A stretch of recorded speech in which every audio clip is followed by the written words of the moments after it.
교회가 어떤 일을 하면 좋을까? 교회가 어떤 일을 하면 교회다울 수가 있을까? 교인이 어떤 일을 하면 교인다울 수가 있을까? 어떻게 하면 세상 모든 사람들로부터 칭송을 받는 그런 교회, 그런 교인이 될 수가 있을까? 우리가 염려하고 걱정하고 의문부호를 남길 때가 있습니다. 그럴 때면 우리 예수님께서 무슨 일을 하셨을까를 생각을 해보게 됩니다. 우리 예수님께서 하신 사역을 크게 네 가지로 나눠볼 수가 있겠죠. 선포하시고 가르치시고 그리고 치유하시고 교제를 나누시고 봉사하신, 크게 네 가지를 나누어 볼 수가 있겠는데요. 먼저는 캐리그마, 하나님의 말씀을 선포하신 것입니다. 회개하라, 천국이 가까이 왔느니라. 복음 전파에 대하여 우리 예수님께서는 심혈을 기울이셨습니다. 그렇게 해서 하나님의 말씀을 듣고 가까이 다가온 사람들에 대하여 우리 예수님께서는 하나님의 자녀답게 살 수 있는 것을 교육하셨습니다. 디다케, 교육이라 그렇게 볼 수가 있습니다. 우리 예수님께서는 이들과 함께 특별한 교제를 나누셨습니다. 그리고 특별한 치유의 은총과 기적을 행하여 보여주셨습니다. 코이노니아, 즉 교제하신 것이죠. 그리고 우리 예수님께서는 봉사의 본을 보여주셨습니다. 내가 선생이 되어서 제자들이 너희들의 발을 잡고 씻긴다. 너희들도 서로 섬기면서 사는 것이 좋겠다. 봉사, 디아코니아 이렇게 행하여 보여주셨습니다. 믿음의 성도 여러분, 이렇게 크게 행하신 예수님의 네 가지 사역을 돌아보면서 그 네 가지 사역에 깔려있는 가장 기초적인 예수님의 사역의 기본적인 요소가 무엇인가 한 가지 찾아볼 수가 있겠습니까? 아무리 교회가 선포를 열심히 하고 아무리 전도를 열심히 하고 교육을 열심히 행하고 그리고 봉사를 열심히 하고 구제를 열심히 한다고 해도 이 한 가지가 빠지면 교회답지가 않은 거 있습니다. 아무리 열심히 해도 이거 없으면 안 되는 거, 바로 그것이 무엇일까요? 거룩함이라 그렇게 볼 수가 있습니다. 믿음의 성도 여러분, 교회보다도 아름다운 회당이 얼마든지 있을 수가 있습니다. 문화회관이 얼마든지 있을 수가 있습니다. 목사보다도 설교를 제쳐놓고 설교 외에 어떤 강연을 한다고 할까, 세미나 한다고 할까, 이런저런 여러 가지 설파하는 데 있어서 설교보다도 몇 갑절 더 뛰어나게 많은 사람들, 청중들을 감동감화시킬 수 있는 사람들이 이 세상에는 얼마든지 있습니다. 그런데 문제는 무엇일까요? 설교 속에는 거룩함이 있지만은 그 외의 것에는 거룩함이라는 것이 상실된다고 하는 겁니다. 다시 말씀드리게 되면 하나님께서 용인해 주시고 하나님의 말씀이 그 속에 있게 되고 성령께서 감동 감화시켜 주심으로써 하나님의 말씀을 듣는 자의 영혼까지 터치할 수 있겠느냐는 것입니다.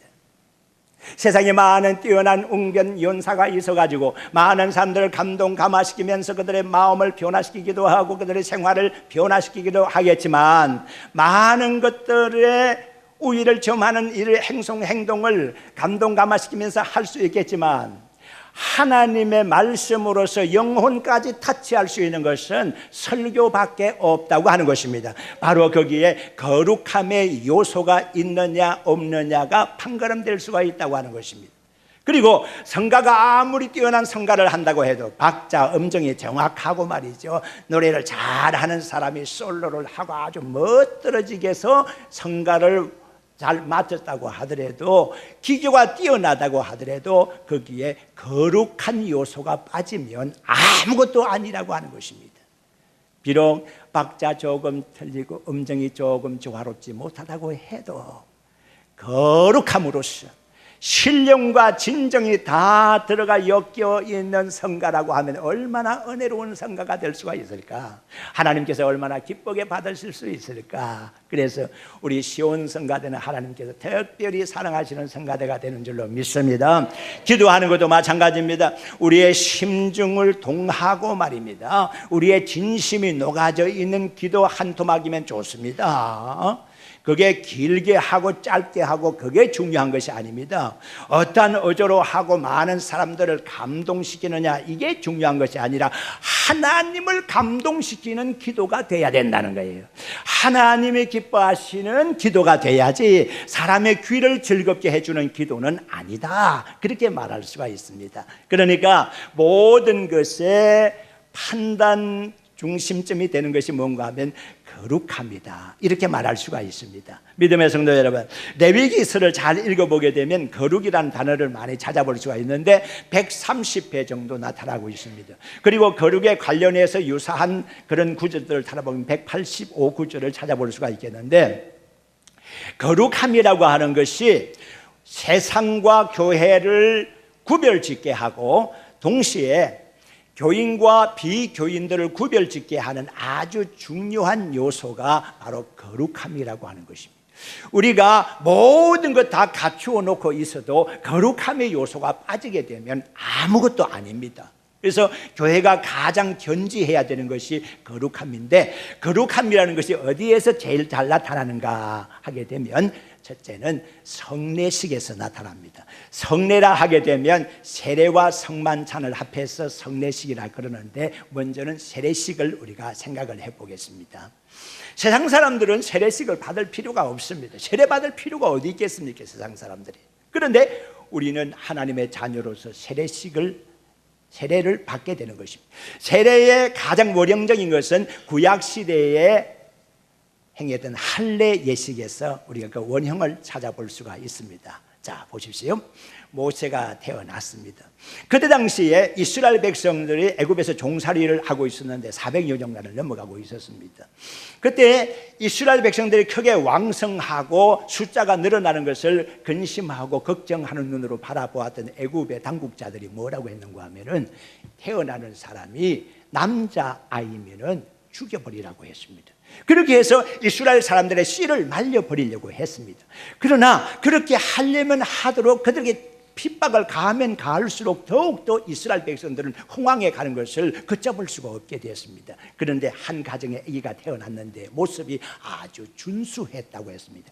이 준수했다는 말씀 속에는 생기기도 잘 생겼지만은 하나님의 은혜가 그 위에 있었다, 그렇게 볼 수가 있습니다. 그래서 차마 죽이지를 못하고 숨겨서 키우게 되는데 8일 만에 행한 것이 뭡니까? 할례 예식을 행하게 된 겁니다. 8일 만에 할례 예식을 행하고 숨겨서 키우는데, 얼마간 숨겨 키우는가 하게 되면 3개월을 숨겨서 키웁니다. 그런데 3개월이 이게 리미트야. 그 이상 더 키울 수 없는 이유가 뭔가 하면 애기 울음소리가 점점 커지는 거야. 이제 울음소리가 집 밖으로 나가게 되니까 주변 사람들이 알아채고서는, 야, 아무개 집에는 그 애를 왜 태어났는데 안 죽였어? 아들인 것 같은데 왜 안 죽였어? 울음소리를 보니까 남자아이고 사례아이구만. 우리 집에는 죽였는데 왜 그 집에는 안 죽였어? 이렇게 되면 큰일 나잖아요. 이렇게 되면 태어난 아기도 위험하고 그 집안 사람들이 다 위험하게 되니까 할 수 없이 아기를 버리려고 마음을 먹습니다. 죽이지는 못하잖아요. 그래서 갈대 상자를 엮어 가지고서 그 안에다가 아기를 넣고 역청으로 칠을 해가지고서 물이 들어가지 못하게 아주 방주를 만듭니다. 방주같이 만들어 가지고서는 이제 띄우게 되는 것이죠. 갈상자를 띄웁니다. 갈사등을 띄워서 내려가는 것을 바라보고 있는데, 물론 그 누이를 지켜보게 했습니다. 그런데 바로 그 시간이었습니다. 왕궁에서 목욕하기 위해서 나일강으로 나온 일행이 있었는데 그 가운데에 바로의 공주가 있었습니다. 이해하기가 참으로 어렵습니다. 공주가 바깥으로 목욕하러 나왔다는 것 자체가 이상한 겁니다. 여러분 생각해 보시길 바랍니다.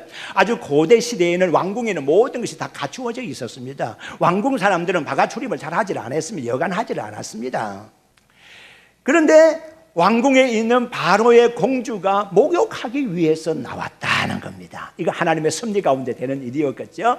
그 시간 나오고 마침 모세를 실은 갈상자가 그 앞을 지나가게 되고 딱 마주치게 된 겁니다. 저게 뭐냐? 잡아, 가까이 가지 마라.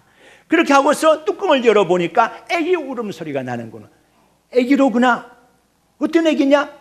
보니까 사내 아이인데 히브리인의 아이라, 이렇게 말해줍니다. 자, 그러면 그 갈대 상자에 실린 아이가 히브리인의 아이인데 애굽인의 아이인지 누가 알 수가 있겠습니까? 그런데 어떻게 알았겠습니까? 할례 받은 흔적이 있기 때문에 알게 된 겁니다. 네. 이 할례를 받는다는 것은 히브리 민족과 비히브리 민족 간을 구분 지을 수 있는 중요한 외부적인 하나의 표현 내지는 현상이었다고 볼 수가 있겠습니다.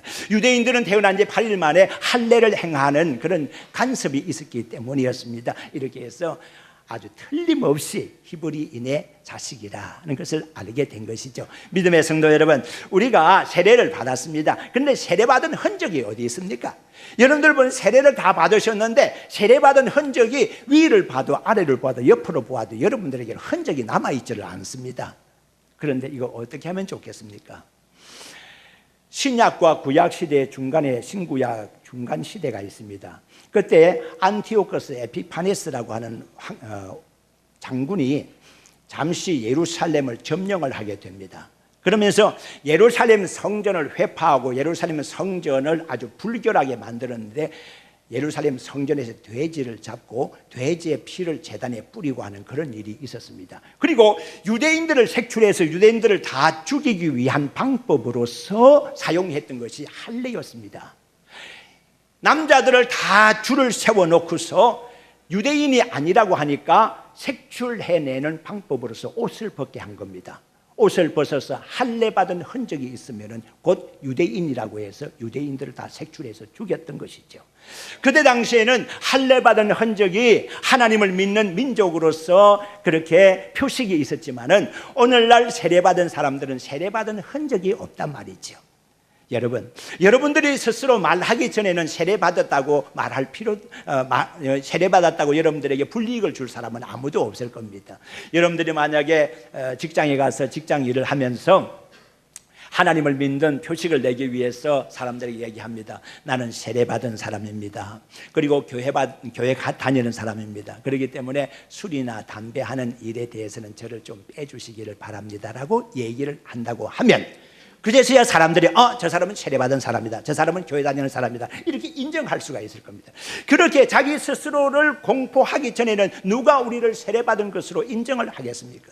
믿음의 성도 여러분, 우리가 세상 사람들과 구별받는 것에 가장 중요한 것이 세례식이라고 할진대는 우리가 세례받았다고 하는 것을 만천하에 공포하면서 살라고 하는 것입니다. 나는 예수 믿는 사람입니다. 예수 믿을 뿐만 아니라 나는 세례를 받음으로써 예수 그리스도와 한 몸이 된 사람입니다. 나와 예수를 나누려고 생각하지 마시기를 바랍니다. 나는 하나님과 하나인 사람입니다 라고 공포하며 사는 것이 믿음으로 살 수 있는, 구별되게 살 수 있는 가장 훌륭한 방법인 줄로 믿으시기를 바랍니다. 두 번째는 식사하는 것이 문제입니다. 여러분, 식습관이라고 하는 것이 사람을 굉장히 행복하게도 하고 또 불행하게도 할 수가 있습니다. 어떤 사람은 먹는데 식습관이 아주 좋은 사람이 있습니다. 그런데 어떤 사람은 음식을 먹는 거 보니까 그 사람 먹는 식으로 먹다가는 오래 살 것 같지가 않습니다. 그런 식습관을 가지고 있는 사람이 있죠. 자, 보세요. 예수 믿는 사람들이 행해야 될 식습관 한 가지가 있는데 그것은 성만찬 예식입니다. 예수님께서는 요한복음 6장 55절에 이렇게 말씀하셨습니다. 내 살은 참된 양식이고 내 피는 참된 음료라 그랬습니다. 이 말씀을 하신 때가 언젠가 하면 오병이어로서 5천 군중을 먹이고 난 다음에 많은 사람들이 더 많이 모였을 때였습니다. 소문을 들었을 거 아니겠습니까? 예수님께서 희한한 기적을 행하시는데 오병이어 떡 5개 물고기 2마리를 가지고서 5천 군중을 다 먹이고 12강주리를 거두었다는 소문이 쫙 퍼지게 되니까 그때 지역에 사람들이 굶주리는 사람들도 많이 있었고 굉장히 어려운 때였기 때문에 예수님께로 가면은 굶어 죽지는 않겠다고 생각하는 많은 사람들이 그 기적을 보기를 원하면서 오늘도 하면서 예수님께로 모여온 것이거든요. 자, 그들이 바라보는 것은 기적을 행하시는 예수님을 바라보고 있었습니다. 그런데 예수님께서 또 하시는 말씀이 내가 양식이고 내가 음료다. 내 살을 먹고 내 피를 마시는 자라야 그 속에 생명이 있다. 이렇게 말씀을 하니까 모여온 사람들이 자기들의 귀를 의심을 했습니다. 도대체 우리가 무슨 얘기를 듣는 거야? 예수님이 전하는 말씀이 어제하고는 다르잖아. 아니, 믿을 수 없는 말이야. 우리가 어떻게 예수님의 살을 먹고 우리가 어떻게 예수님의 피를 마실 수 있단 말이야. 이 말은 있을 수가 없는 말이에요. 그들은 예수님으로부터 듣는 말을 의심하기 시작했습니다. 그러면서 이상하다 그러면서 한 사람 빠져나가고 두 사람 빠져나가면서 착착 빠져나가는 것입니다. 이렇게 빠져나가는 사람들 가운데서는 그때 당시 예수님의 제자로서 이름을 가진 사람들이 많이 있었다고 그랬습니다. 그러니까 12명 유명한 제자들 외에 다른 사람들도 예수님의 제자들이라고 명명이 되고 있었는데, 그런 사람들이 다 빠져나가고 12명 덩그러니 남았다고 그랬습니다. 이때 예수님께서 12명 제자들에게 물었습니다. 너희들도 가려느냐 그랬습니다. 이때 베드로가 앞장서 나오면서, 베드로는 정말 잘난 사람이에요. 정말 인정받을 만한 사람이에요. 간혹 실수는 하기는 해서도 말입니다. 베드로가 앞장서서 하는 말씀이, 주여 영생의 말씀이 계심에 우리가 네게로 가오리까. 요한복음 6장 68절의 말씀이 바로 그 말씀입니다. 자, 이렇게 해서 성찬을 의미하는 예수님의 살을, 예수님의 피를 상징하고 기념하는 것을 대한 사람들은 세상 사람들과 달라지지 않을 수가 없다고 하는 것입니다. 믿음의 성도 여러분, 우리가 먹은 양식은 세상에 썩어질 양식을 먹은 것이 아닙니다. 복음이 로마로 들어갔습니다. 로마로 처음에 들어갔을 때에 많은 사람들이 기독교인들에 대해서 좋은 호감을 가지게 됩니다. 왜 좋은 호감을 가지게 되는가 하면, 특별히 여인들이 하나님을 믿는 사람들 보면 얼마나 순수하게 생활을 하는지 몰라. 로마의 일반 여자들은 굉장히 성적으로 문란하고 아주 어지럽고 혼란스러운데, 교회 다니고 예수 믿는 사람들의 그 여인들을 보면은 아주 정숙하고 순수하고 아주 맑아요. 그러니까 로마의 고관들을 위해서 로마의 벼슬하는 사람들이 생각하기로, 야, 우리 집에 자부를 드리는 자들은 저 기독교인이면 참 좋겠다, 그런 생각을 가지게끔 되었다니까요. 그래서 예수 믿는 사람을 찾아가지고서 신부를 정하고, 예수 믿는 사람을 찾아가지고서 자부를 정하고, 그런 일이 많이 있게 되었는데, 차츰 시절이 지나가면서 좋지 못하는 황제가 왕위에 오르게 되고, 그리고 예수 믿는 사람들이 쫙 저변에 깔리기 시작하니까, 그때 로마의 황제 숭배 사상이라는 거 있었는데, 거기에 대해서 대단히 위기감을 느끼게 되었던 겁니다. 그렇게 해서 황제 숭배 사상에 위기감을 느끼게 되었던 황제가 중심이 돼가지고서 예수 믿는 사람들에게 박해하기를 시작했는데, 그 박해하게 된 주요 요인이 뭔가 하면, 예수 믿는 사람들은 밀의를 행한다 그랬어요. 밀의는 뭔가 비밀 의례를 행한다는 것이 있는데, 그 비밀적인 의례가 뭔가 하면 사람의 살과 사람의 피를 마신다, 그런 것이었습니다. 그들이 오해를 한 것이 뭔가 하면 바로 성만찬 예식을 오해를 한 것이다, 그렇게 볼 수가 있습니다. 그들이 함께 모여서 식사를 하게 되는데, 이것은 예수님의 피다, 이것은 예수님의 살이다, 그러면서 살을 나누고 피를 나누어 마시고, 그러는 것으로 그들은 오해를 하게 되었다는 것입니다. 그래서 로마인들이 기독교에 대해서 박해하기를 시작했습니다. 믿음의 성도 여러분, 우리는 세상 사람들과 구별되는 한 가지 점, 이것이 있습니다. 성찬식에 참여하는 것입니다. 성찬식에 참여함으로써 불신자들과 완전히 구별되는 것입니다. 불신자들은 성찬식이 무엇인지도 알지 못할 뿐 아니라 성찬식의 필요성도 느끼지를 못하고 있습니다. 그러나 하나님을 믿는 우리들은 성찬의 의미를 알고 성찬에 언제 또 참여할 것인가를 기대하고 고대하고 있지 않는가 하는 것입니다. 여러분, 그렇습니다. 우리가 성찬식에 참여한다는 것은요, 불신자들은 우리가 먹고 마시는 이것이 뭔지를 잘 알지를 못합니다. 그러나 우리는 그 속에서 예수 그리스도의 살과 예수 그리스도의 피를 상징하고 기념하는 의미가 있다는 것을 분명하게 알고 먹고 마시기 때문에 세상 사람들과 확연하게 구별이 된다. 믿음의 성도 여러분, 우리가 살아가면서 구별되는 것이 많이 있겠지만 그 중에서 또 한 가지가 주일 성수 아니겠습니까? 아무래도 주일 성수하는 것이라 생각이 됩니다. 여러분들 가운데서 혹시 이런 생각이 있는지 모르겠습니다. 하나님께서 안식일을 지키라고 했는데 주일이 뭘까? 왜 우리는 주일을 지키는 걸까? 그리고 안식일을 지키는 사람들을 이단자들이라고 그렇게 하는데 그 이유가 뭘까라고 생각하는 사람들이 간혹 있으리라고 생각을 합니다. 안식일 개념이라는 것은 창조의 엿새 지난 이후에 일회째를 우리가 안식일이라 그렇게 생각합니다. 그런데 이 안식일에 대한 개념이 잘못 깨어지게 된 것이 뭔가 하면 인간의 타락 때문입니다. 인간이 죄를 범함으로 말미암아서 우리가 참된 안식에 들어가지 못하게 된 것이 사실이지 않습니까? 안식이 완전히 깨어진 겁니다. 하나님께서 하신 말씀대로 그렇게 되고 말에 불순종하게 되면 죽는다고 하는 것입니다. 죽음이라고 하는 것은 안식하고는 전혀 별개의 것이고 안식할 수 없는 상황이 되어버린 겁니다. 안식일은 가고 없는 겁니다. 창조시 그때의 타락함으로 말미암아서 안식일은 사라져버린 겁니다. 믿음의 성도 여러분, 지금도 우리가 안식일을 지키기를 원하십니까? 그것은 창조 때에 아무런 이상이 없을 때, 타락이 없을 때 한 얘기입니다. 그런데도 우리는 지금 안식일을 지켜야 하는데 안식은 어떤 일입니까? 여러분, 구약적이고 율법적인 할례를 받으라고 했잖아요. 할례를 받으라고 했기 때문에 하나님을 믿는 우리도 할례를 받아야 하지 않겠어요? 그런데 우리는 할례를 안 받아도 된다고 얘기합니다. 그 이유가 뭡니까? 율법적이고 구약적인 할례는 신약적이고 복음적인 세례식으로 바뀌었습니다.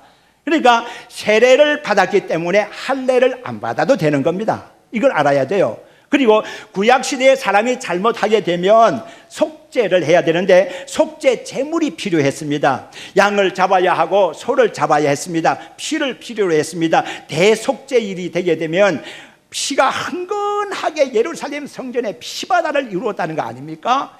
짐승들을 잡아가지고서 속죄하기 위해서 제단에 죽은 제물을 가지고 올려드렸지 않습니까? 그런데 여러분, 구약적이고 율법적이고 제사적인 그런 짐승을 잡는 것이 오늘날 신약적이고 복음적으로는 예수 그리스도 어린 양의 희생으로 십자가 사건으로서 완성이 된 겁니다. 우리가 죄를 지었다고 또 짐승을 잡습니까? 또 짐승을 잡습니까? 구약의 논리대로 한다고 그러면 잡아야 돼요. 또 잡아야 돼요. 그렇지만 오늘날 우리는 예수 그리스도의 단번에 죽으심으로써 모든 것이 완성이 되었다고 보는 겁니다. 그래서 우리는 예수님만 믿고 의지하면서 죄를 짓고 또 죄를 지어도 주님께 우리 예수님, 어린 양 되신 예수님의 피를 의지하고 그 공로 의지해서 주님께로 가면 우리 주님 용서해 주시잖아요. 여러분, 구원파 이단은 이거 아닙니다. 한 번 구원받으면 끝난대요. 한 번 구원받으면 그 다음에는 죄를 지어도 괜찮대요. 어디 그런 것이 있어요? 그건 잘못된 거예요. 우리가 한 번 구원받은 건 맞기는 하지만은 또 죄를 범하는 인간이기 때문에 예수님의 공로를 의지해서 계속해서 기도해야 되는 거야. 구원파는 기도가 없어요. 기도할 필요도 없다고 얘기해요. 그러나 우리는 기도하고 죄의 속죄를 받아야 된단 말이에요. 그러니까 구약에 있었던 것이 신약적으로 변화된 것이 있었어요. 할례가 세례가 된 거예요. 짐승 잡아 드리던 것이 예수님 어린 양 되심으로써, 그리고 구약의 안식일이 신약의 주일로 바뀌게 되는데 우리 예수님께서는 안식 후 첫날에 부활하셨어요. 그리고 제자들이 함께 모인 것도 주의 날입니다. 안식이 지난 주의 날에 제자들이 함께 모여서 떡을 떼고 말씀의 강론도 나누고 성령 강림, 오늘 성령 강림절인데 성령 강림도 주의 날에 있었습니다. 그리고 밤모섬에 귀양 갔던 사도 요한이가 하늘이 열린 것을 바라보았는데 그날도 언젠가 하면 주의 날에 성령에 감동하여 하나님 하늘문이 열린 것이 요한에게 보였다. 그렇게 기록되어 있습니다. 믿음의 성도 여러분, 우리가 신앙생활하면서 불신자들과 구별되게 살아가는 것 필요합니다. 그 가장 초점되는 것이 거룩함입니다. 우리가 거룩함을 상실하고 있기 때문에 교회가 욕을 먹고 있는 것은 사실입니다. 우리가 회복되어야 할 가장 중요한 것이 거룩함이라는 사실을 아시고 세속화되어가는 것에서 발을 끊고 믿음으로 향하여 주님만을 바라보기를 주의 이름으로 축원합니다.